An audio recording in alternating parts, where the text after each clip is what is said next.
karena nggak tahu gelap dan terang, jadi saya nggak mengenal yang namanya takut. Tapi alhamdulillah, kalau sisi baiknya saya bisa nolong keluarga ketika mati lampu.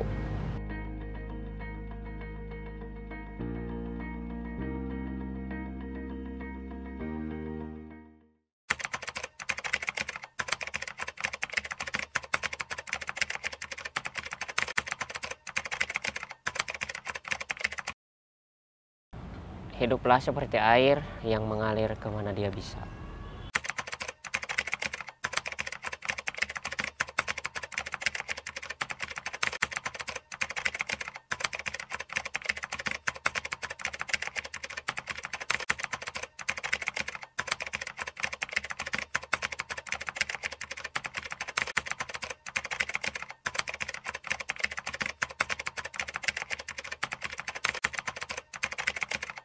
Assalamualaikum warahmatullahi wabarakatuh. Perkenalkan, nama saya Jejen Juanda.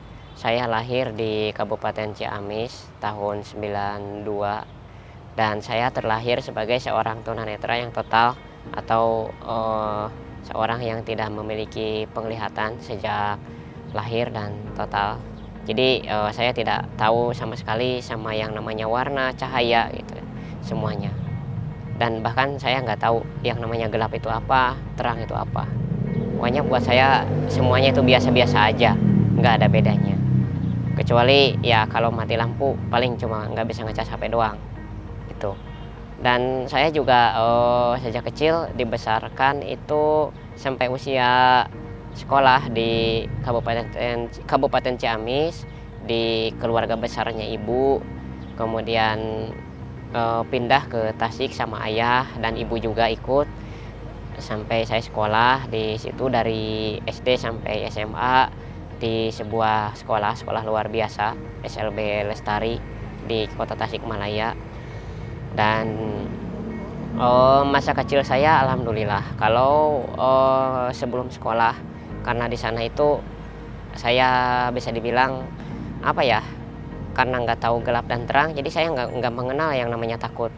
Tapi alhamdulillah, kalau sisi baiknya saya bisa nolong keluarga ketika mati lampu. Karena cuma satu-satunya orang di rumah itu yang kalau nyari apapun, mau nyari kayu api, mau nyari lilin atau apapun, itu yang nggak pernah ngejatuhin barang apa-apa ya kecuali saya. Karena saya bisa nyari kemanapun tanpa harus menjatuhkan barang-barang yang ada di sekitarnya, kecuali di saat-saat tertentu ketika di luar atau di lingkungan baru misalnya, walaupun di dalam rumah, atau mungkin karena saya lupa naruh gelas kayak itu biasa sih. Sering saya juga ngejatuhin sesuatu. Dan selama sekolah saya juga pernah aktif sebagai tunanetra yang bisa main musik, bisa sedikit dulu pernah main musik, tapi karena keterbatasan peralatan akhirnya saya juga berhenti dari seorang pemusik.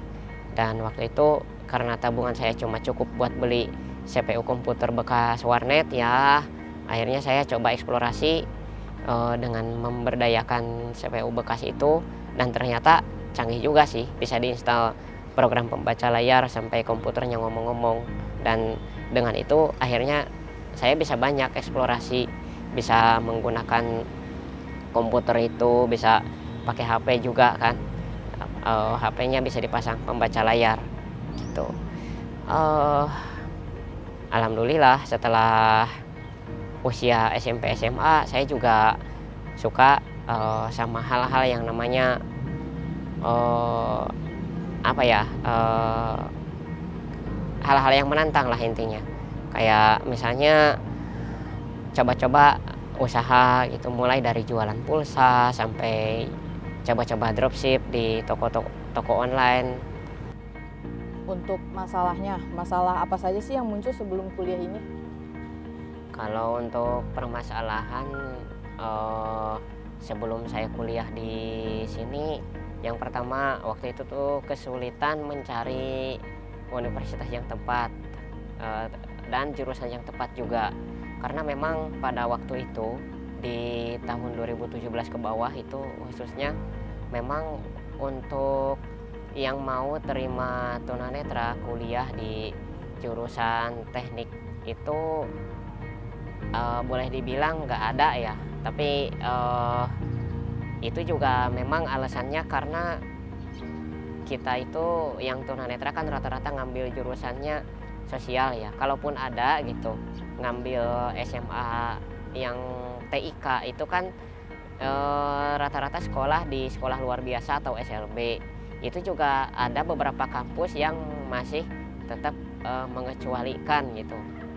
Karena kemampuan di matematika ini memang sangat penting kalau untuk mau ngambil di jurusan teknik gitu. Jadi rata-rata memang waktu itu pilihan-pilihannya itu banyak ke seni musik, ke pendidikan gitu, ke keguruan kayak gitu-gitu. Sementara kalau saya memang berbagi tutorial kayak gitu-gitu saya suka, tapi kayaknya kalau untuk kuliah ngambil jurusan keguruan kayak gitu kurang gitu.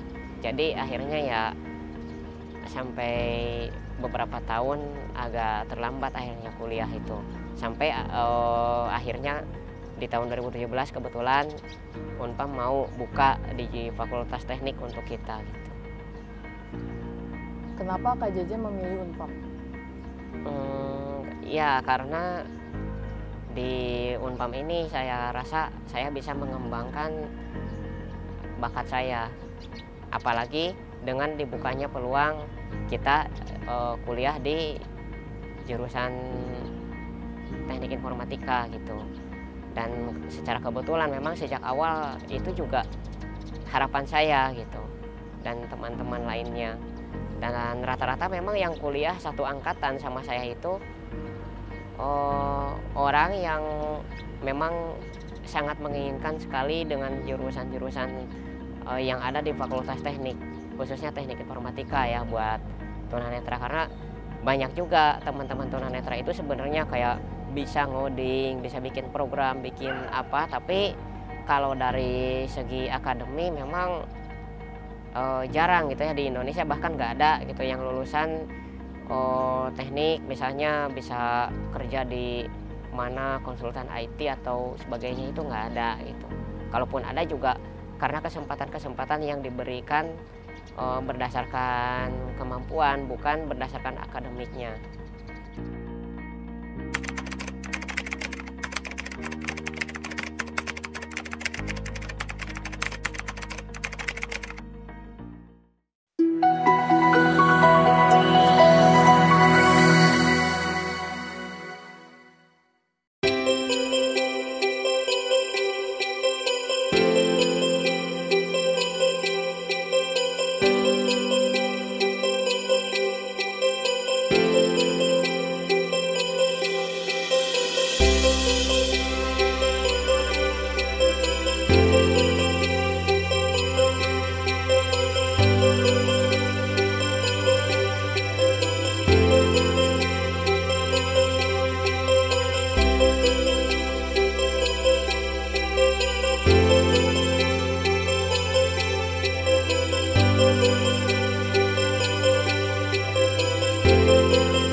Kuliah di Unpam ini kemudahan apa saja yang kakak dapatkan menjadi mahasiswa difabel?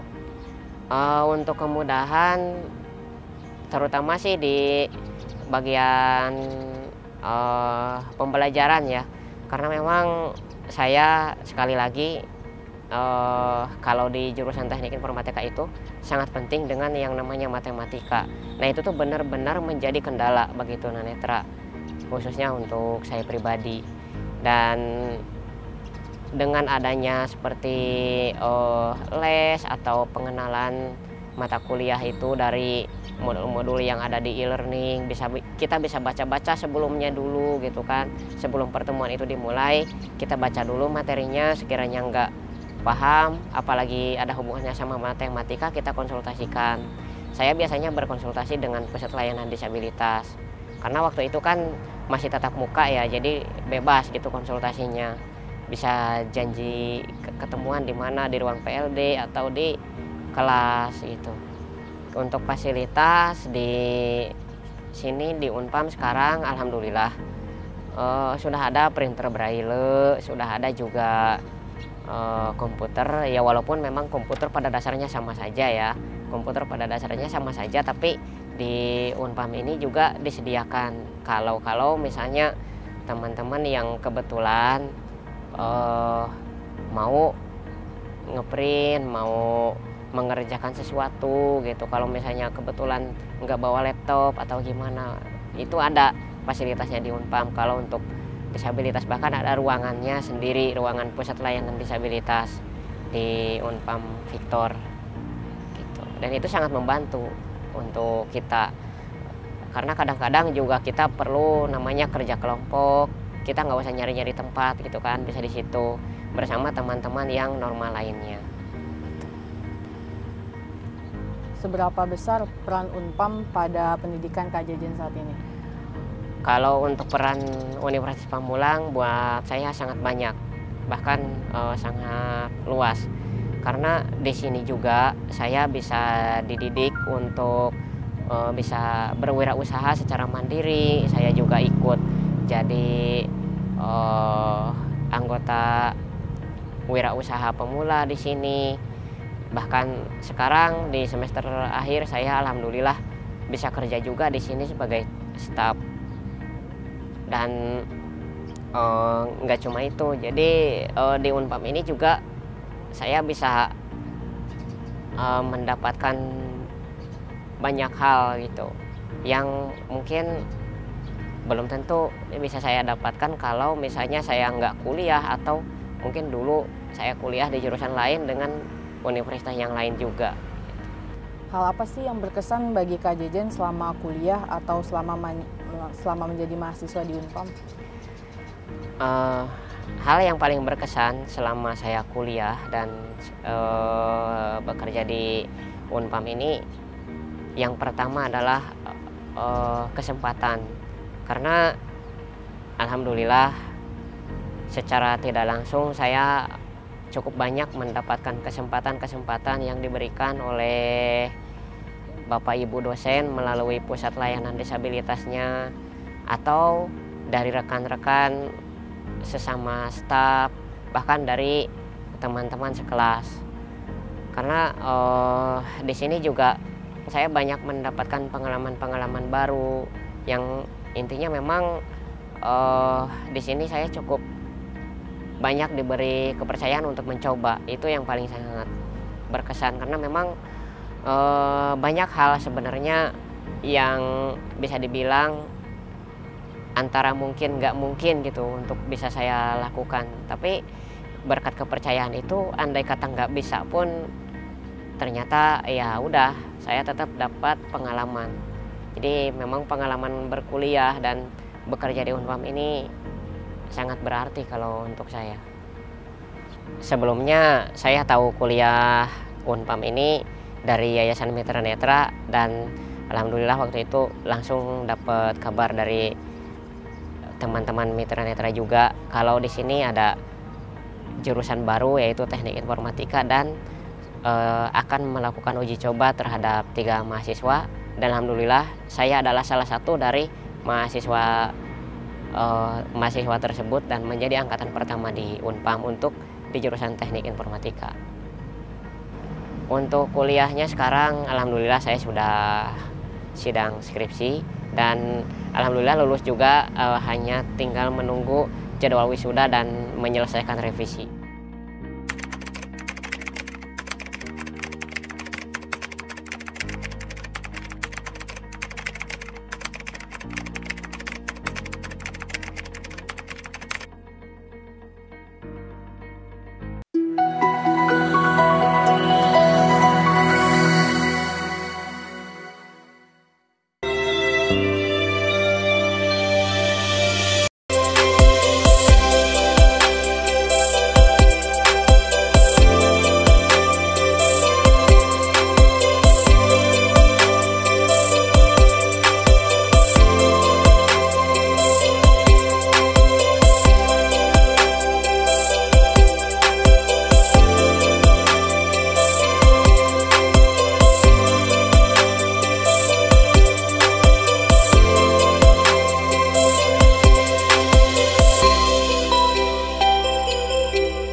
Dalam rangka mengisi waktu selama nggak kuliah, ikut aktif di berbagai di berbagai komunitas yang sesuai sama hobi. Saya juga gabung di komunitas IT Center for the Blind, yaitu komunitas IT-nya tunanetra, salah satu komunitas IT tunanetra di Jakarta Selatan. Kemudian saya juga ikut-ikut kelas coding dari Decoding ID, dari Yayasan Mitra Netra, dari IBM, kayak gitu-gitu pernah. Alhamdulillah untuk untuk mencari pengalaman, dan alhamdulillah dari situ akhirnya kuliah di Unpam, dan ternyata memang kebawa semuanya aktivitas saya dari kecil sampai sebelum kuliah itu. Saya dulu pernah ikut literasi keuangan, ikut literasi pasar modal, apapun itu di Unpam. Di Unpam alhamdulillah kemarin di tahun 2018 ketika ada seminar kewirausahaan di Wirausaha Pemula Universitas Pamulang angkatan pertama. Alhamdulillah saya juga dikasih permodalan di sini dan bisa ngembangin usaha. Dan untuk kerjaan pertama saya freelance, sering lebih banyak ngebantuin teman-teman di Yayasan Mitra Netra dulu, ikut ngajarin komputer ke teman-teman yang baru, teman-teman tunanetra pemula gitu.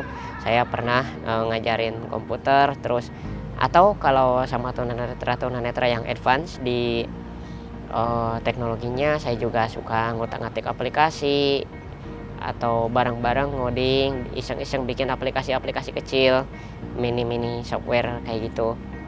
Dan ya pernah juga saya kerja sebagai call center, meskipun saya memang hobinya di bidang IT. Saya pernah di sebuah perusahaan jadi call center yang cuma nerima telepon, jawabin pertanyaan pelanggan, dan ngatasin dengan jawaban-jawaban yang ada atau menangani keluhan layanan pelanggan gitu.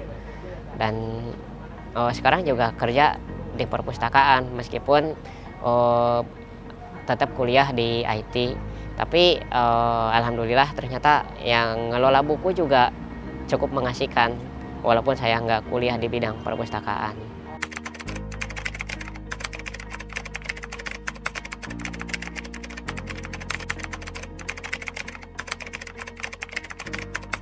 Assalamualaikum warahmatullahi wabarakatuh. Perkenalkan, saya Nurlingga Setia Dewi selaku Kepala Perpustakaan Universitas Pamulang.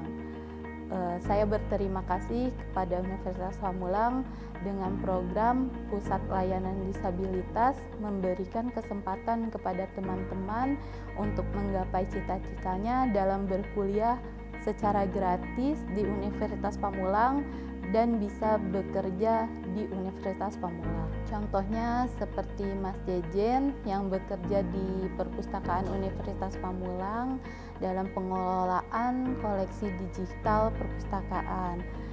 Kinerja Mas Jejen sangat baik, bisa mencapai target, disiplin, dan bisa mengikuti sistem perpustakaan Universitas Pamulang.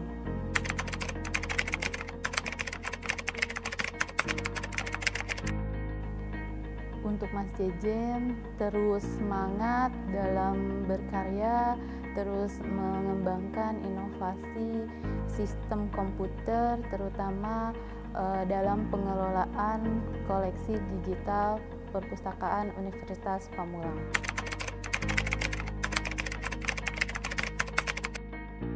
Saya Siti Nurjana, rekan kerja Mas Jejen di Perpustakaan Universitas Pamulang, merasa dengan Mas Jejen ditempatkan di divisi ini, kita merasa termotivasi dan merasa terinspirasi karena dengan keterbatasannya Mas Jejen, kita menjadi semakin ingin giat bekerja lagi di sini untuk meningkatkan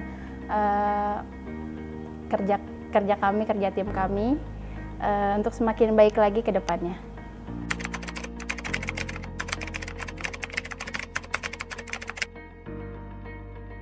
Baik, bagus, bisa diajak kerjasama, terus datangnya juga on time, selalu pagi, terus enak sih diajakin kerjasamanya.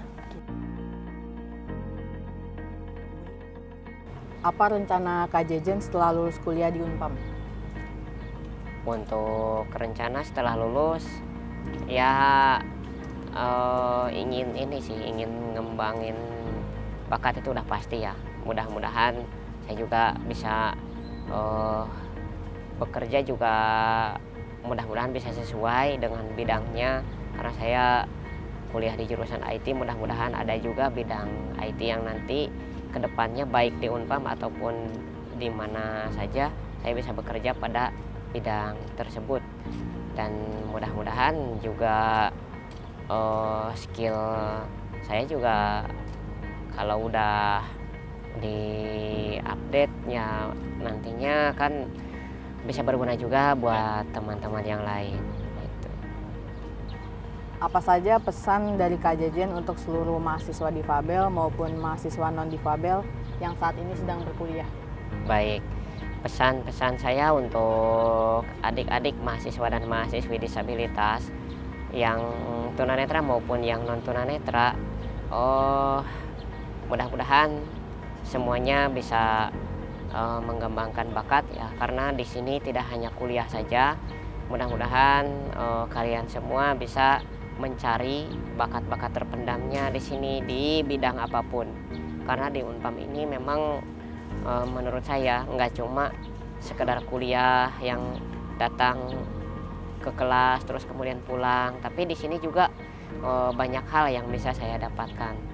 Selanjutnya yang tidak kalah pentingnya adalah menjaga komitmen.